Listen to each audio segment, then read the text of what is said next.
Pessoal, sejam bem-vindos novamente. Esse eletro aqui, quem nos enviou foi o neurofisiologista, Dr. Jair de Araújo Alves, e nosso colaborador. Quero agradecer muito a ele por esse exame, porque ele suscita uma série de questões que a gente pode levantar aqui muito interessantes. Então vocês vejam que nós temos aqui, inicialmente, né, os artefatos de eletrocardiograma. Eu resolvi não tirar esses artefatos, embora nesse software seja muito fácil removê-los, porque a gente vem aqui em editar e remover os artefatos e o traçado fica limpo. Mas eu não vou remover, justamente para a gente poder aprender a olhar esse traçado com os artefatos, que às vezes não dá para evitar. Isso aí depende mais do paciente do que da técnica.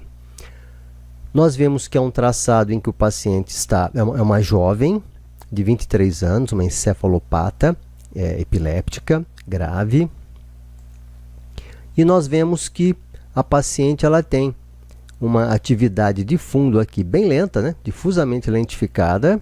A gente pode até, se a gente quiser aqui, dividir, né, os dois hemisférios, ó, esquerda e direita. Eu gosto de ver, aqui a esquerda e direita, eu gosto de ver essas descargas sempre nas referenciais, porque você vai notar que o aspecto morfológico da ponta-onda é melhor na referencial. Se você muda aqui para bipolar, olha só, aquilo fica meio quebrado, né? Fica meio difícil da gente avaliar, né?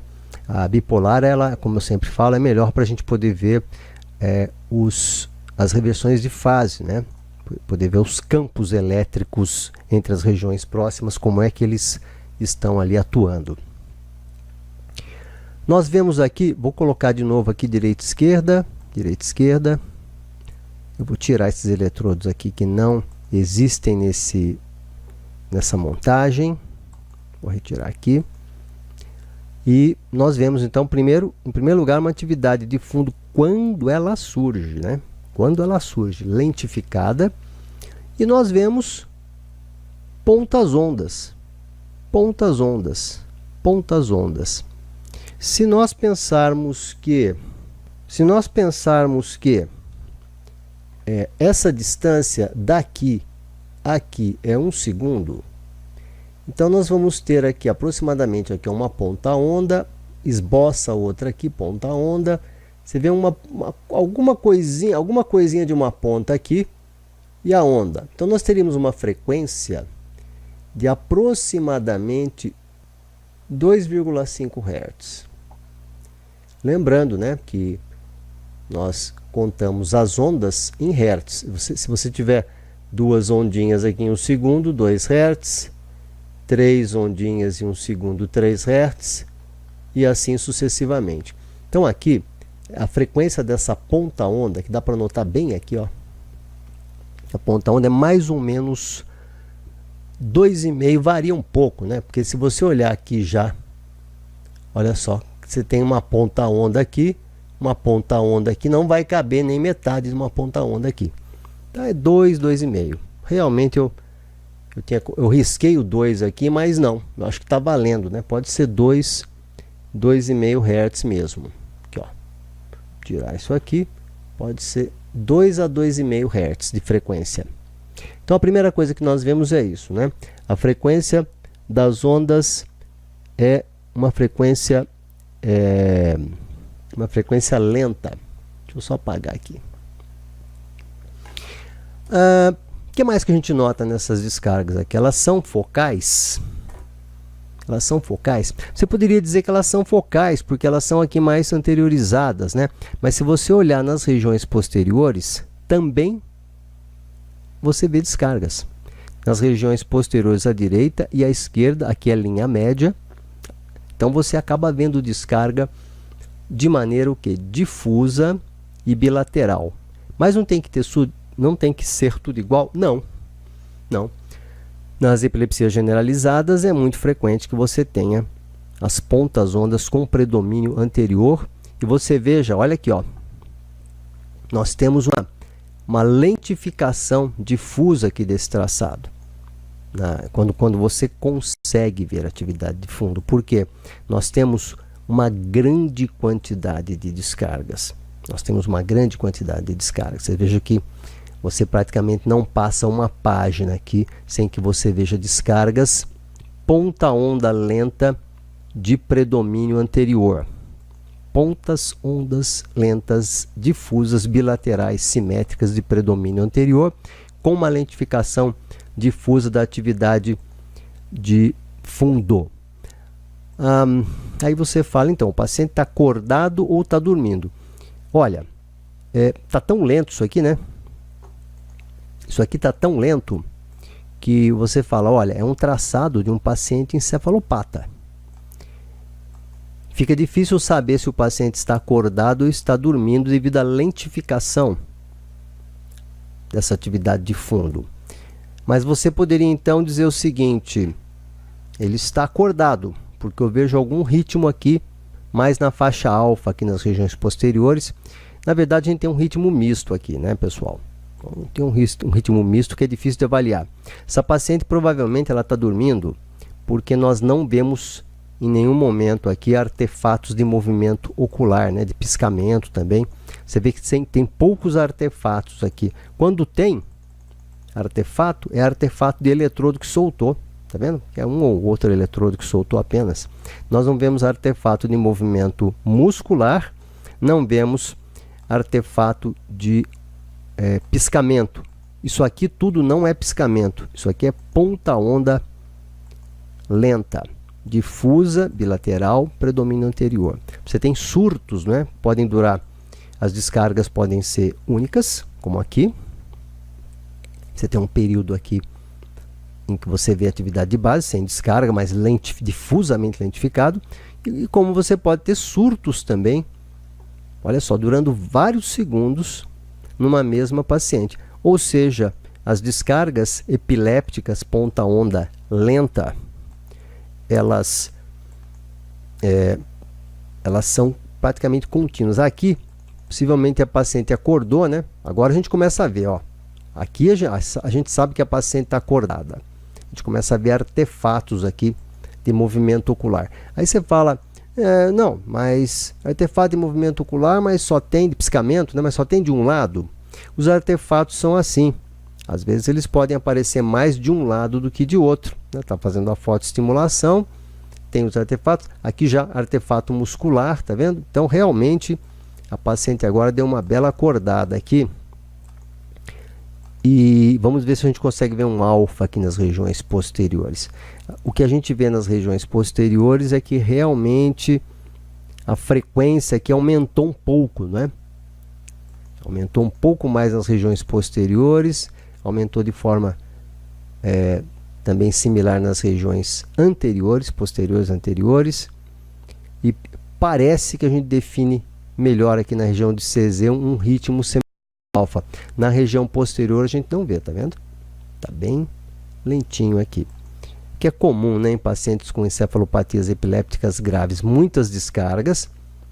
Agora a gente está vendo até com um grau aqui de assimetria, que isso pode ocorrer até mesmo nas epilepsias generalizadas. Aqui a descarga ela está meio junto aqui com uma atividade de eletrocardiograma, né? Então ela pode confundir a gente, mas como esta aqui não está, então isso aqui é descarga mesmo.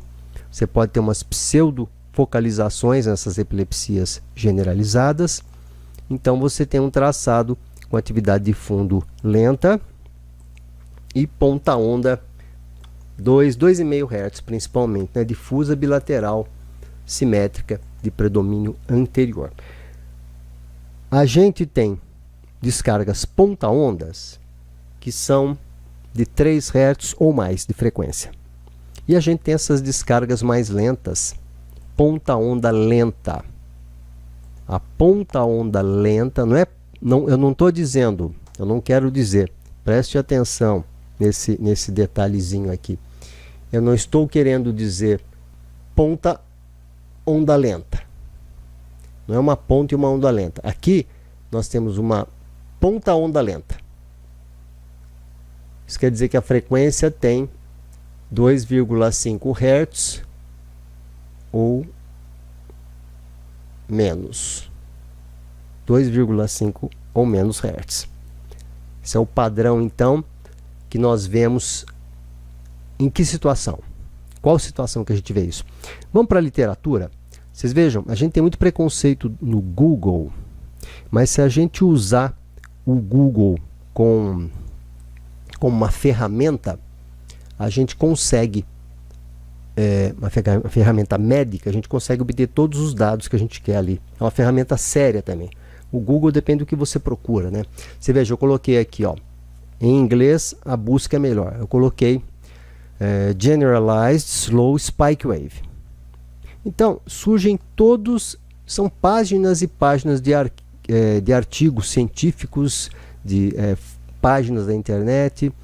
Então eu vi aqui, já acho que o terceiro, né, item, 1, 2, 3, 4 item aqui, EG nas síndromes epiléticas benignas e malignas. Vou abrir aqui, vou dar uma olhada nesse artigo. Esse artigo ele é gratuito. Eu cliquei no Google, já abri. Eu sugiro que você leia depois. É um artigo muito interessante.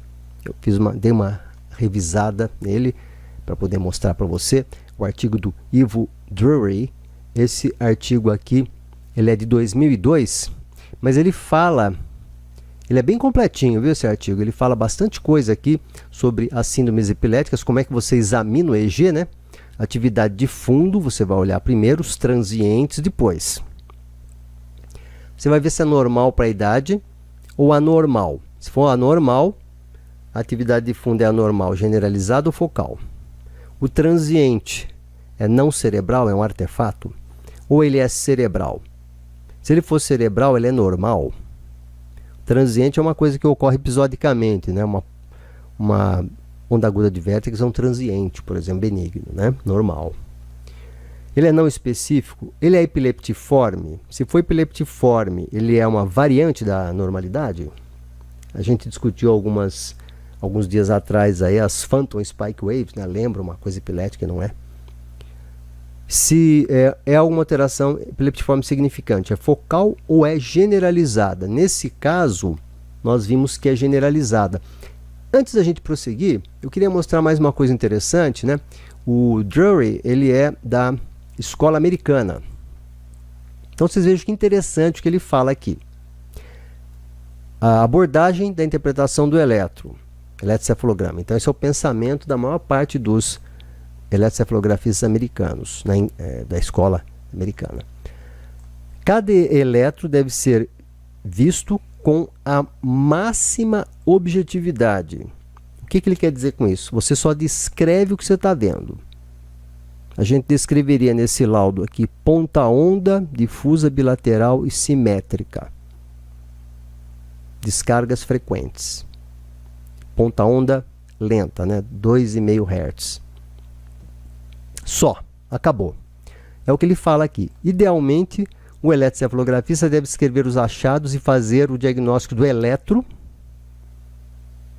não, fazer o laudo, sem conhecimento da história do paciente. Esse é o pensamento da escola norte-americana. O significado clínico dos achados devem ser julgados pela integração dos achados do EG à história.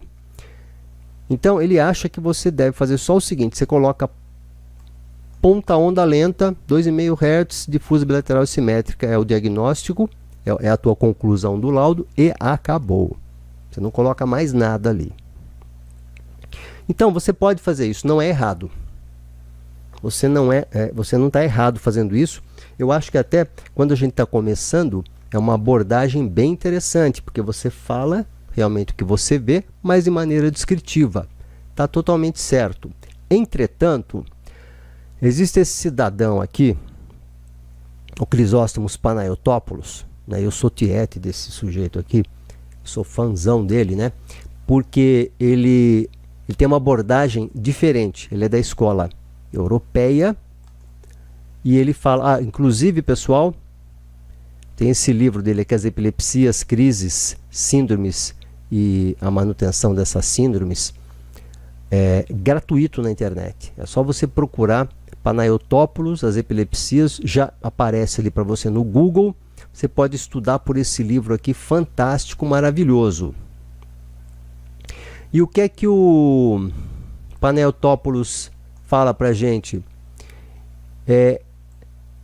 Eu concordo plenamente com ele. Ele fala aqui, um laudo de EEG, ele deve ajudar. Ele deve comprometer-se, né? Deve haver aqui uma ligação entre o EEG e a clínica, a hora que você lauda. O que fala o Panayotopoulos? Olha só. Das mais importantes fontes de erro do EEG é que quando o eletrocefalografista ele lauda, ele prefere uma abordagem, essa americana que ele está se referindo, né? Conveniente, mas inútil. E uma abordagem não comprometida. Ou seja, é uma abreviação do relatório técnico, do corpo do laudo. Ele coloca EEG normal ou apenas EEG anormal com descargas generalizadas na região frontal, se for focal. Ou então, você tem uma espícula ativa na região occipital. Ou você tem episódios de atividade focal temporal, sem que seja genuinamente epileptiforme, e assim por diante. Então, ele fala, interessante, ele fala isso, esse tipo de descrição de laudo realmente é inútil, né? Pensa bem, o colega ele está com um paciente tendo convulsões, tendo crise, ele quer saber quais são as hipóteses para esse paciente. O que o eletro pode ajudar. E você coloca ponta onda 2 Hz ali. Um abraço. Né? Não é de grande ajuda se o indivíduo, se o neurologista, ou o pediatra, ou o neuropediatra não for um epileptologista. Não vai ajudar muito. É por isso que você ouve, né, alguns colegas falarem exatamente isso, da nossa especialidade, né, que o eletro ele não serve para nada. Na verdade, o que falta é uma abordagem que seja mais comprometida em relação ao laudo. Então, olha só que interessante. Vamos pegar, ele tem vários casos ilustrativos aqui, nesse capítulo. Depois você vem aqui dar uma olhadinha, que é gratuito, só você abrir aí, está na internet. Ó, casos ilustrativos de eu vou pegar só um caso normal aqui, né? De um EEG normal de rotina, onde a informação clínica requer uma nova abordagem de eletro, né? Por exemplo, aqui, ó, o EEG de rotina de um adolescente normal com uma única crise generalizada tônico-clônica ao despertar, depois de um período de privação do sono, fadiga ou uso de álcool. O que ele faz? Ele faz o laudo, faz a descrição e ele coloca aqui, conclusão, o EEG é normal, mas porque a crise do paciente ocorreu ao despertar, após um fator precipitante, nós devemos organizar um eletro após uma privação parcial do sono.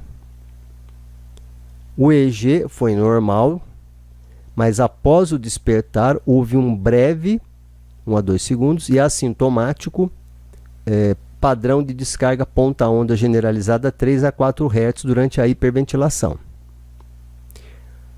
Isso foi consistente com a impressão clínica de um limiar baixo para epilepsia generalizada idiopática.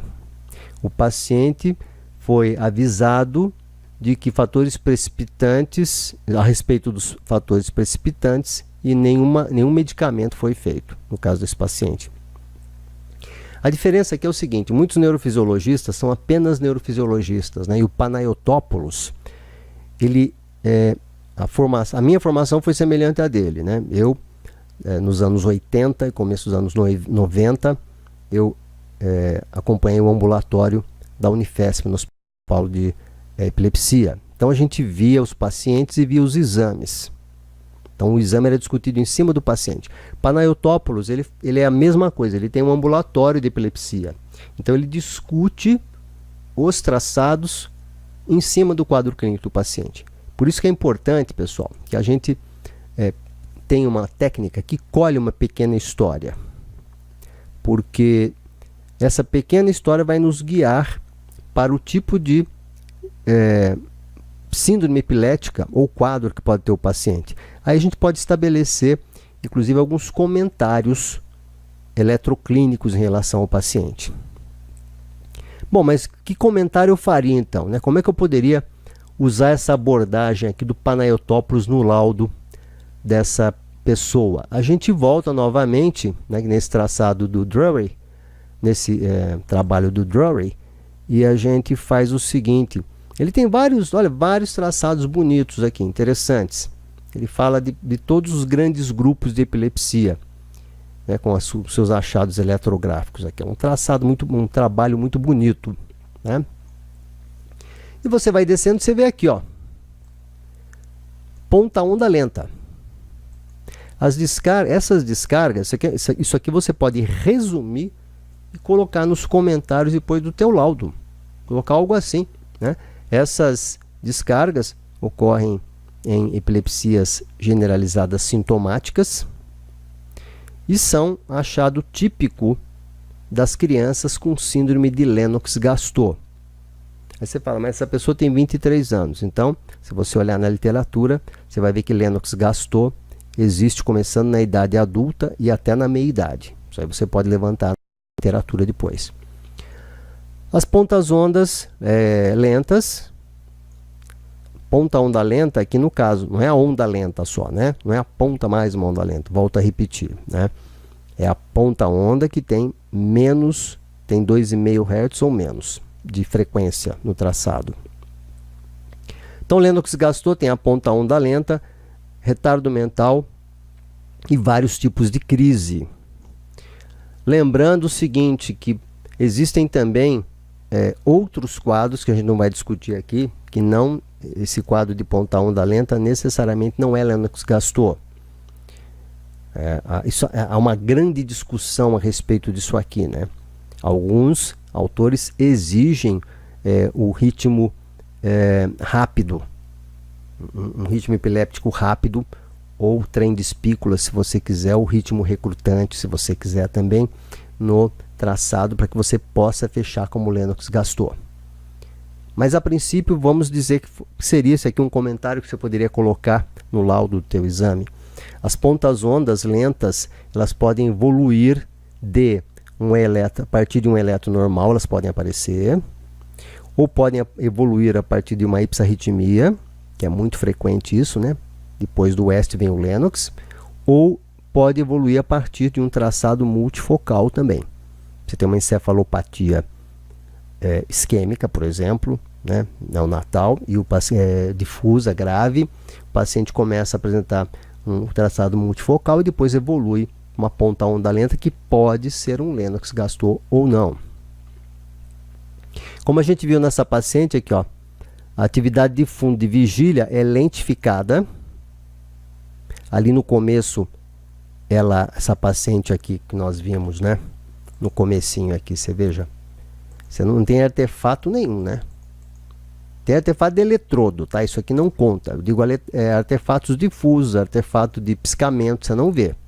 Então, provavelmente ela está em sono, sonolência, né? E a atividade de fundo dela permanece lenta aqui. Você não vê grafoelemento normal de sono aqui. E no final, depois da fotoestimulação, você tem uns momentos em que o ritmo está um pouco mais rápido. Também tem artefato aqui muscular, né? Mas você vê que o padrão não muda. O padrão da vigília aqui, pós-fotoestimulação, se ela entrar em sono aqui, a gente não vai enxergar, porque é um padrão indiferenciado. Vamos voltar lá. Então, a atividade de fundo é lenta. As atividades epileptiformes são de 1 a 2,5 Hz, bilaterais síncronas. E você pode ter também poliponta onda lenta, nesses quadros aqui, né? Como eu disse para vocês aqui, a ênfase na amplitude é na região frontal, às vezes na região temporal também. Às vezes pode haver assimetria e às vezes, como nós vimos nesse caso também, ó, você pode ter uma ênfase mais focal. Falei para vocês que poderia acontecer. Como nesse caso aqui, olha, a hiperventilação e simulação fótica não mudou nada, não apresentou mudança nenhuma. Opa, aqui, né? Ó, a hiperventilação, aqui, ó, simulação fótica não provocaram mudanças. E alguns pacientes vão apresentar ponta onda lenta e vão apresentar eletromultifocal também. Às vezes isso aqui é um traçado, quando acontece isso, muitas vezes é um traçado de transição, tá? Você tem um multifocal que está evoluindo para uma ponta onda lenta ou o contrário. O que se pede muito para você fechar o diagnóstico do Lennox-Gastaut é atividade rápida paroxística, né, que a gente chama aqui de trem de espículas, que é isso aqui, ó. São várias pontas, pontas, pontas. Isso aqui é um quadro de uma atividade epiléptica, pode durar alguns segundos, 1, 2, 3 segundos, 4, 10 segundos pode durar isso aqui, que é associada com o despertar e muitas vezes você tem uma crise tônica junto com isso aqui. Pode ter ou não ter uma crise tônica associada a esse quadro. Então, isso aqui, depois vocês deem uma olhadinha, você dá uma olhadinha aí nos outros padrões que tem nesse trabalho fantástico aqui do livro Drury, e fica para vocês então a dica de quando estiver diante de um exame interessante como esse aqui, né, ilustrativo, né, que você coloque para o colega as possibilidades diagnósticas também. Você não vai afirmar que é, você vai colocar algumas possibilidades. Nesse caso aqui, né, entre outras sintomáticas que a gente não vai discutir por falta de tempo, a gente poderia colocar a síndrome de Lennox-Gastaut. Então, mais uma vez, muito obrigado pela sua presença e em breve colocarei outros assuntos.